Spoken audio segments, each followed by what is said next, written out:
Good morning. It's 4:20. Some of you will get that. I'm Pastor Rusty, Calvary Baptist Church. I was thinking this morning, I'm going to call this, I think, Tuesday's Thoughts. And I hope that I can plant seeds of thought for the week, actually. So this morning I was thinking about anger. My problem is I watch the news. And when I watch the news, I don't watch national news anymore because, wow.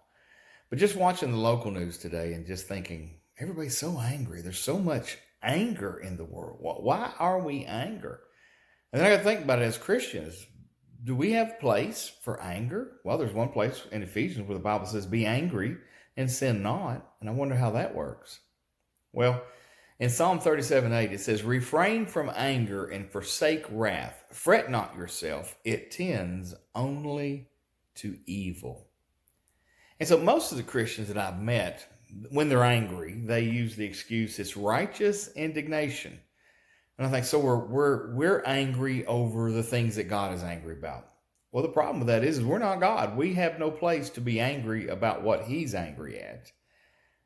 That's not in our place. So how can we be angry and sin not? Well, the only way I can figure that verse out is if we're angry at our own sin.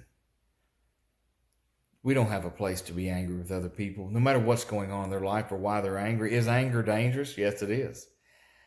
Wisdom, though, walks away from people that are toxic and angry, and you don't have to get drugged down into any debate, and you don't really need to voice your opinion on Facebook, but you have a right to. Listen to some other verses. It says, whosoever, in Proverbs 14:29, whoever is slow to anger has great understanding, but he who has a hasty temper exalts folly. James 1:20 says, for the anger of man does not produce the righteousness of God. The anger of man does not produce the righteousness of God. Again, I ask you, do we have a place to be angry? Only at our own sin. And that's what Ephesians 4:26 says. It says, be angry and do not sin. Do not let the sun go down on your anger. So resolve it even before the sun sets. Proverbs 15:1, a soft answer turns away wrath, but a harsh word stirs up anger. How do you answer folk? Do you create anger? There's so many other verses. Ecclesiastes 7:9 says, be not quick in your spirit to become angry, for anger lodges in the bosom of fools. Proverbs 19:11 says, good sense makes one slow to anger, and it is a glory to overlook an offense. So I got to ask you, here's my questions. Think about this. Ponder this week. First, are you angry? Well, you need to identify that. Second, why are you angry? Why are you in anger? What is it that angers you? Then ask yourself, what can you do about what angers you? You know, you're the only person you can change in any situation. You can't go back and redo things. If you have angered folks, well, then you can make it right. But if folks have angered you, you can let that go. I was told just this morning by somebody who talked about not letting folks live in your head rent free. If somebody's bothering you and angering you, you need to get them out of your head. Get them out of your thoughts. Just don't go there.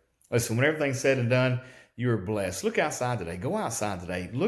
I was staring at blossoms on a bush this morning with the sunshine glistening off of them. And I'm like, I get to see this today. How fabulous is this to see God's creation in its glory? Yeah, the world's a dirty place. It's a nasty place. But you know, because of Jesus Christ, we can walk through this world differently.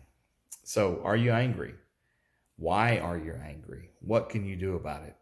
And now, what can your steps be this week to change your attitude about what angers you? Hey, let go of anger. It's for fools, the Bible says. God bless you. I'm Pastor Rusty. I'll talk to you later.